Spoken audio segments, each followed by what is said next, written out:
Guys, how are you? Yeah, good, thanks. Yep. All very good. Very good, James. Nice to see you.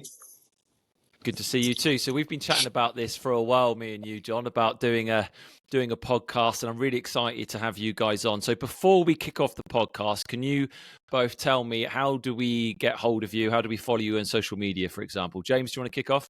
Yeah, sure. Quite active on Instagram. So my Instagram is James Hughes Property.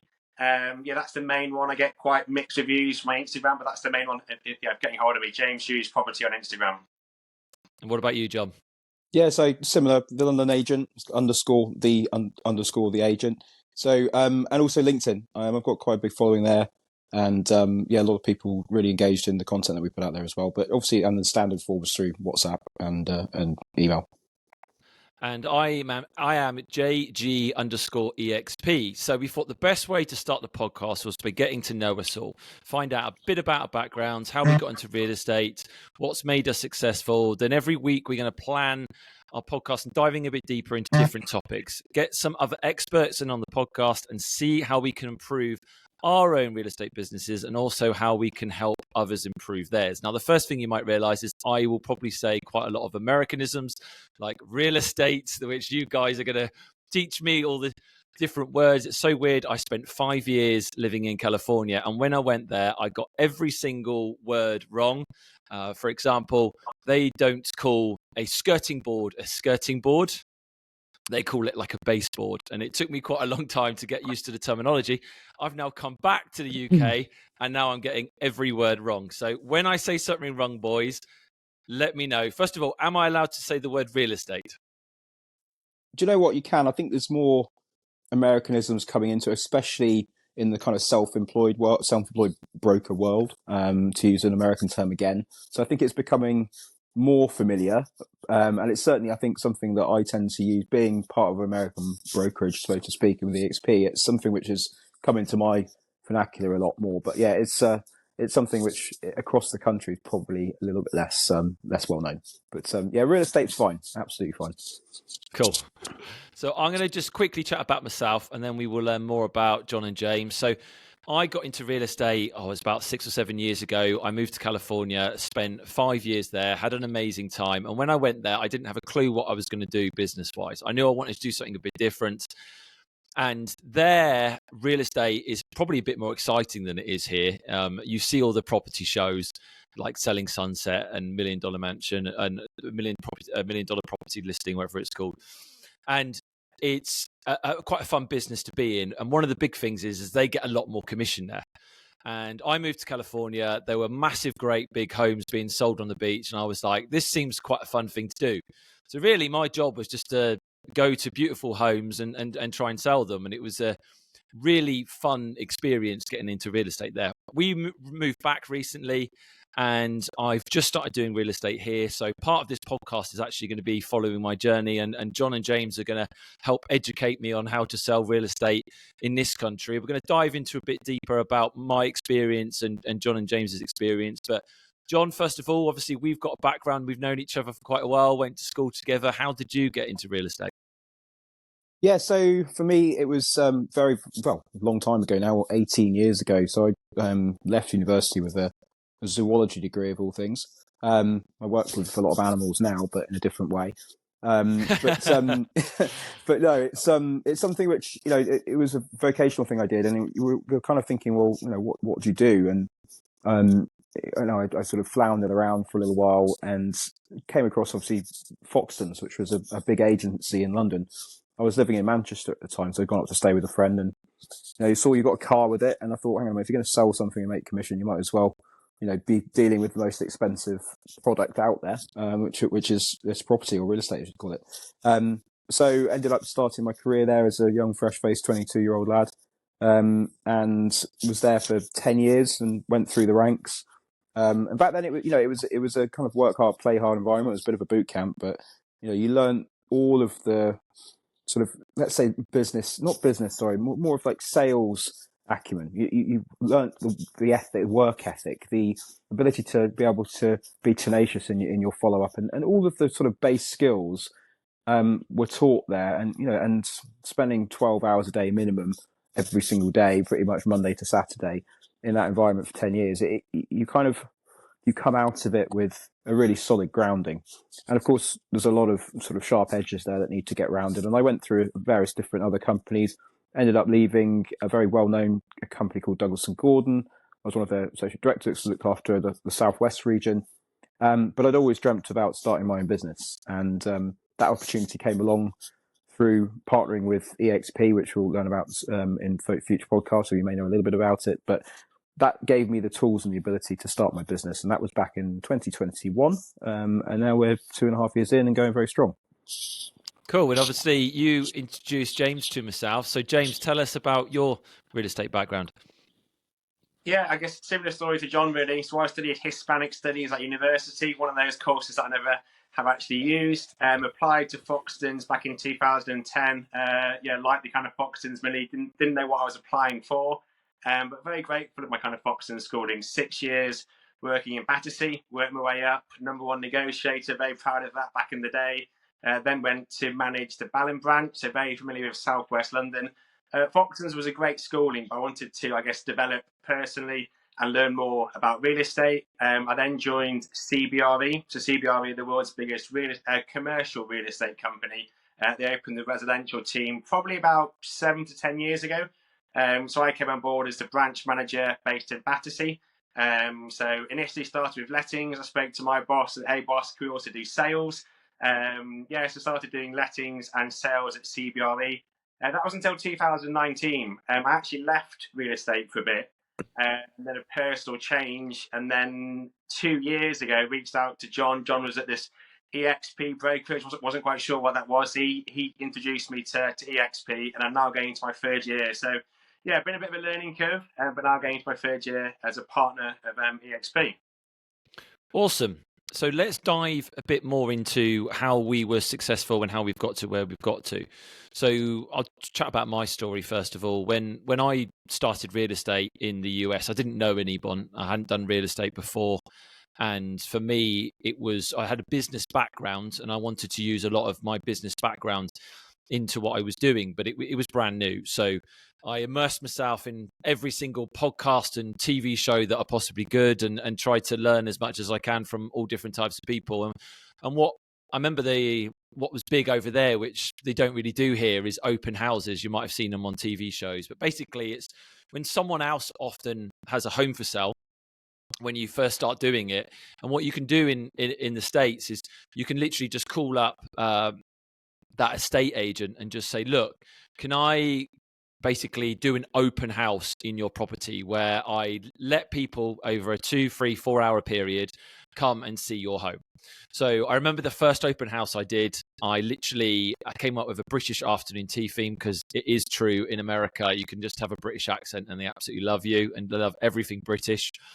And I went and knocked on every single person's door in the neighborhood and I invited them along to a British afternoon tea. Well, it went really well because literally everybody came. We had over 100 people to that open house. Wow. And the funny thing is, we didn't actually sell that house that day, but I got everyone's details from that. And I ended up selling 5 properties just from doing that one open house. And then it kind of snowballed from there. I was really big into my social media, which the funny thing is our next podcast we're going to dive deeper into. But everything I did, I put on social media. I was massive into listing videos.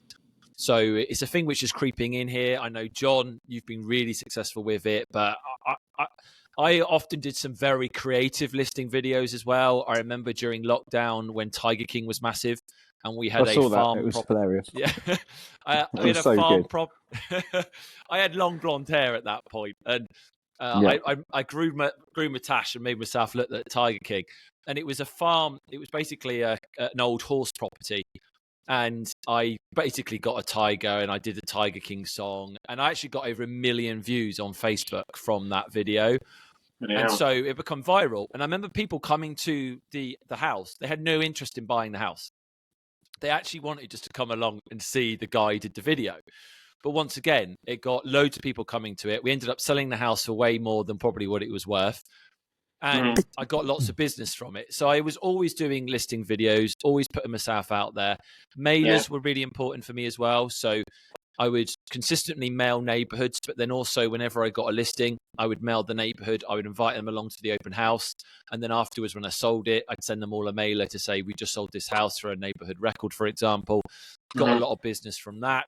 Networking was a massive thing for me. We're going to go into that in a different podcast as well, but that was a massive thing for me. And then also they have a bit of a unique thing in the US where you can put everyone else's properties that are for sale. So every home, basically you have like a Zoopla or a Rightmove on your own website. So what you can then do is you can do pay-per-click advertising and on Google get people to use your website rather than Rightmove and Zoopla, for example.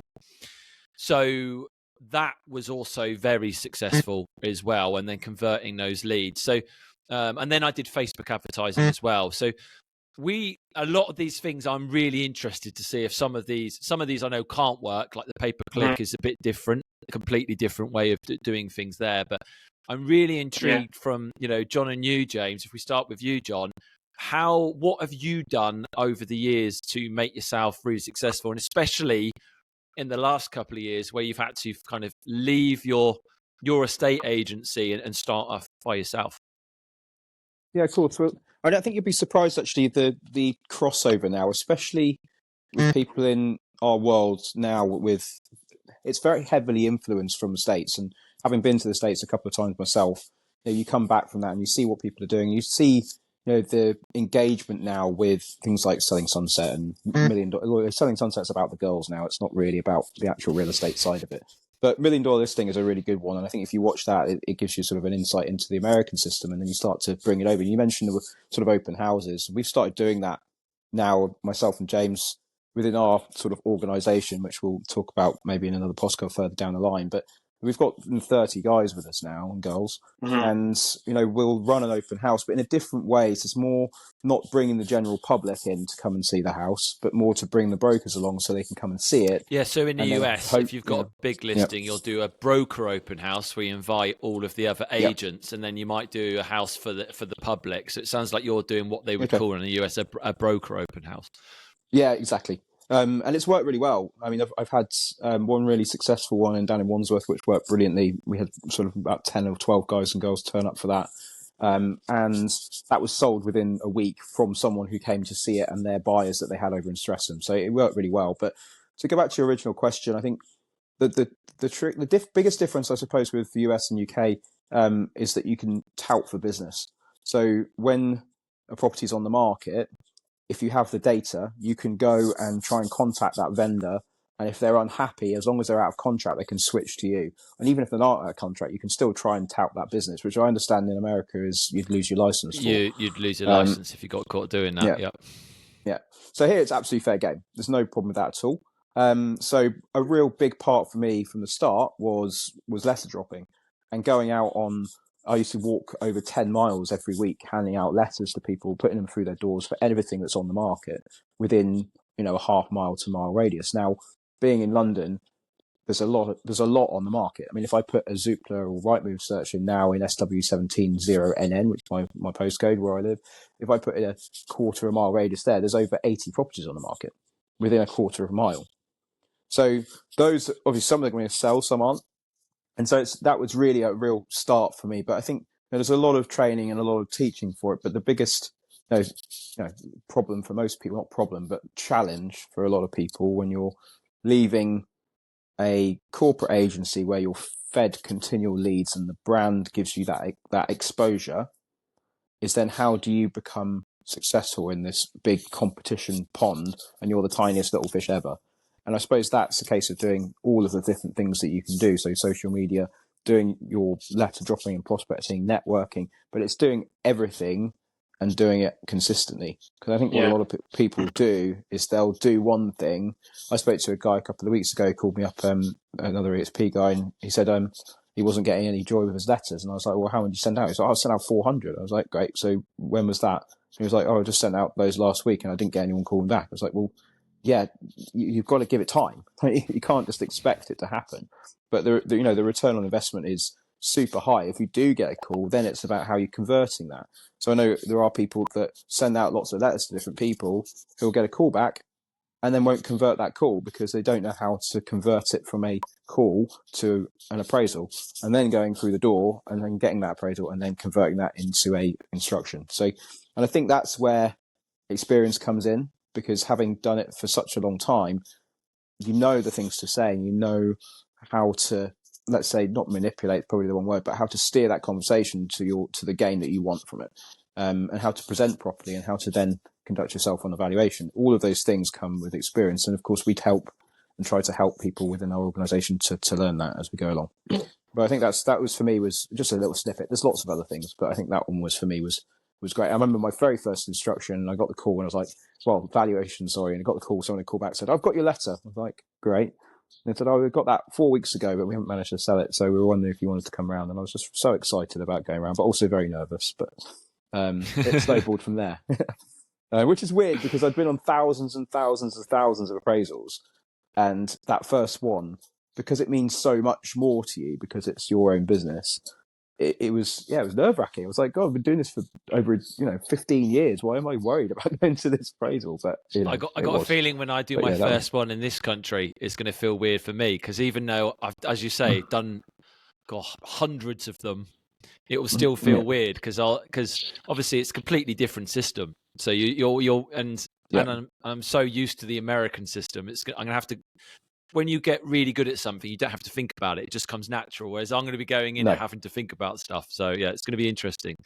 So James, let's go into a bit more depth about your story. How you've become so successful. Yeah, well, I was a bit sporadic at the start. So having worked at two big corporations, as John said, it was easy. You just turn up, we just call landlords, bang, bang, bang. If you give me 1,000 landlords to call, I'll call them all day long. But when it's running your own business, it's lead generation, social media, networking. What do you do? So in all honesty, I was a bit sporadic. I was going door knocking, but not having leaflets, i.e. if they weren't in, they didn't know that I'd called. I was meeting architects and developers, and that was good for relationships. But I guess when you start, you need to get a listing on.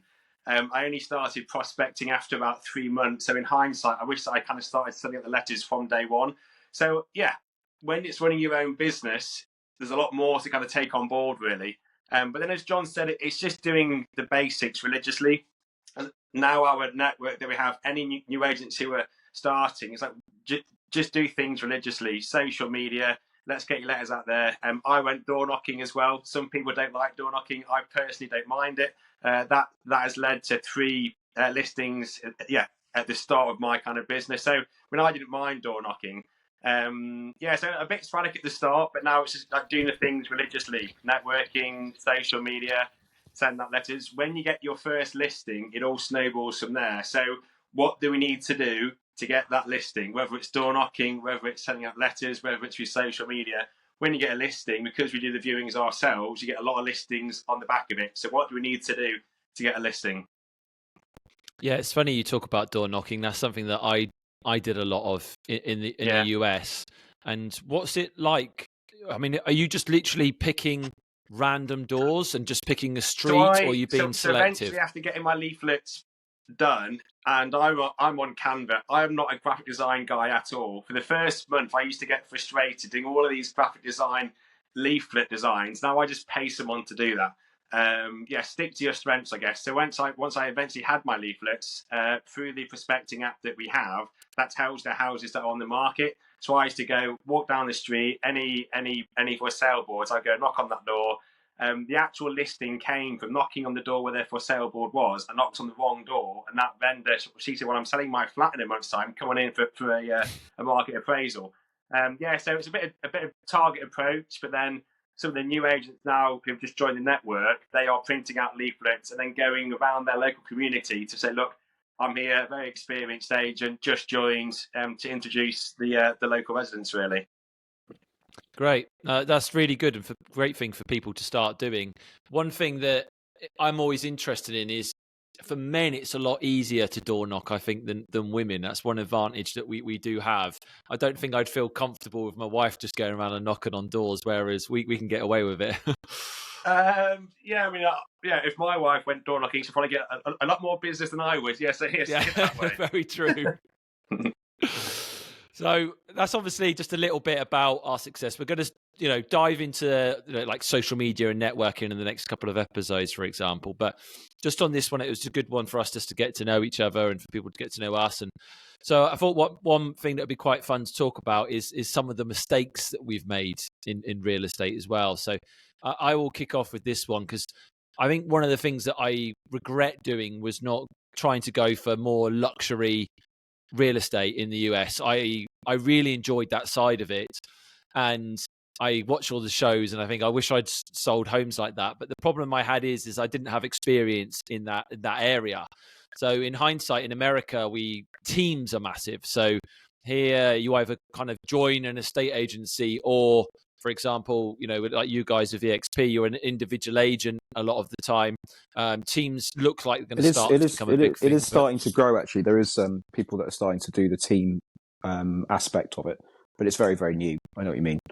Yeah, well, when the US, if you'd have watched like $1 Million Listing LA, for example, there was 2 British guys, and I wish in hindsight I'd have like messaged them early on and just said, "Look, can I come on and be your team?" And effectively, it's like joining an estate agency in itself and learning from them, and then doing high end real estate. So part of me wishes that I'd have done that. It's definitely what I want to do in this country. I personally prefer selling a house that I would absolutely love to live in than what I would, selling a house that I could never live in myself. For me, it's really fun to be able to do that.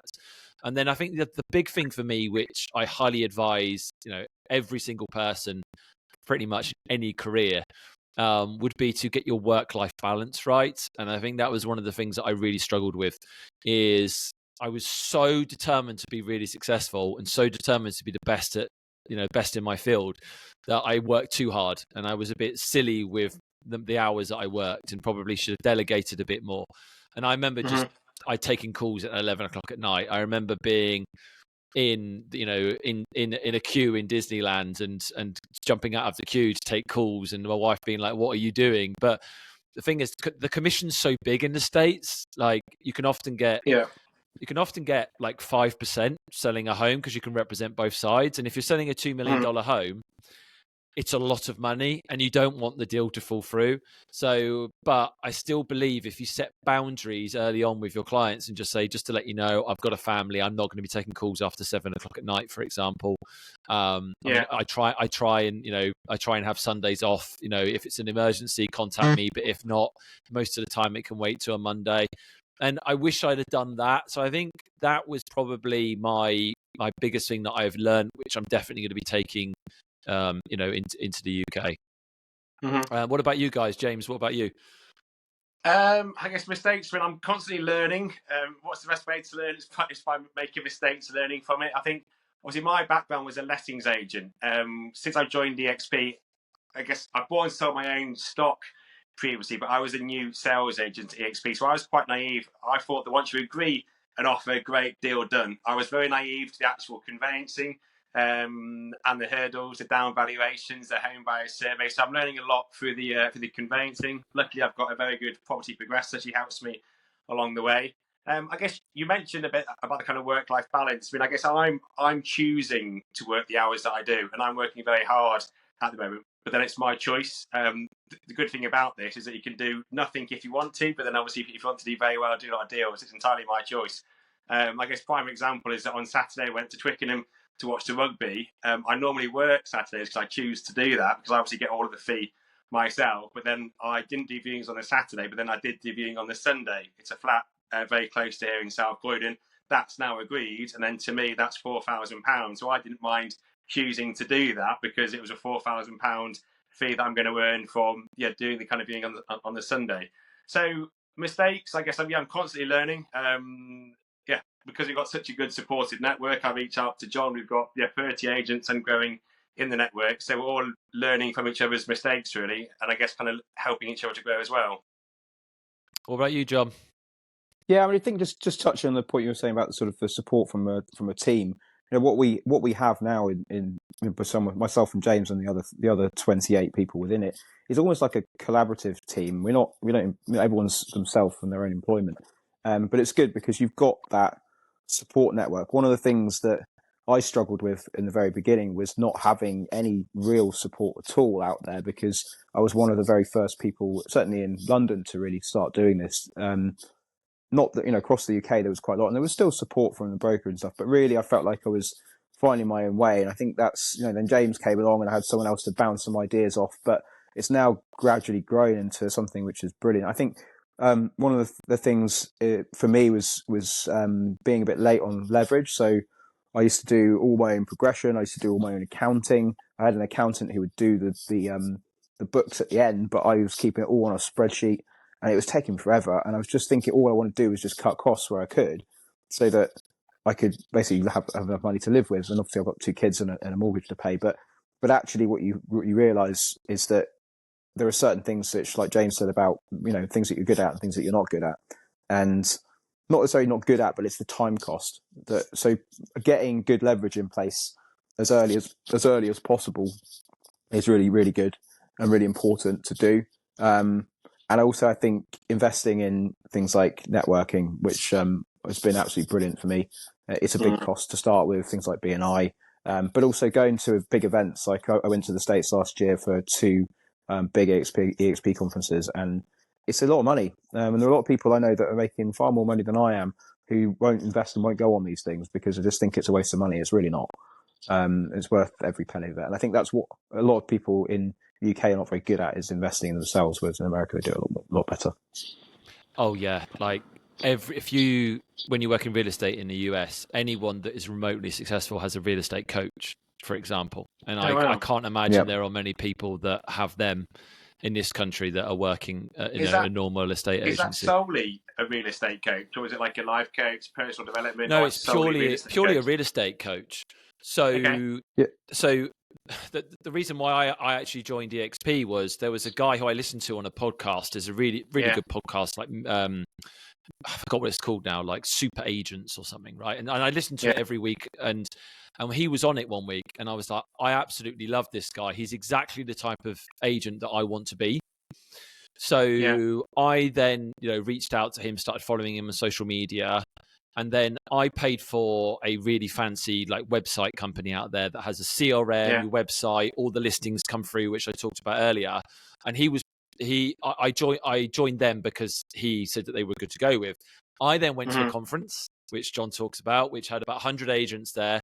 You learn a ridiculous amount from everyone else that's there. And he was one of the guest speakers. And so I went and spoke to him and said, can I pay for you to be my real estate coach? And when I first started, I spent $1,000 a month for him to teach me and for him to coach me.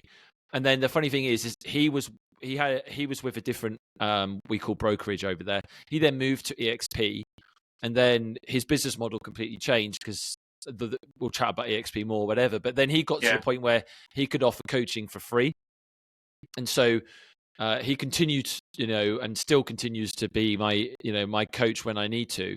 And he's built a whole real estate coaching company. So in the US, people will often spend between $300 to $1,000 a month, and they'll help them for all different types of things. Like obviously, there's different stages of real estate. There's the trying to get the business, so that the marketing and the prospecting. You've got to try and get the business, and then you've got to try and convert the business. And then you've got to try and close the business. And then once you're really good at that and you start doing loads of deals, which, can make you very wealthy, especially in the US, but you're working 100 hours a week if you're closing all those deals. And so the next step, which he really helped me with, was trying to, build a successful team. I made big mistakes in the US of, I think, hiring the wrong people at the wrong time. I tried to start a team very quickly. And I took on some agents that needed a lot of hand-holding.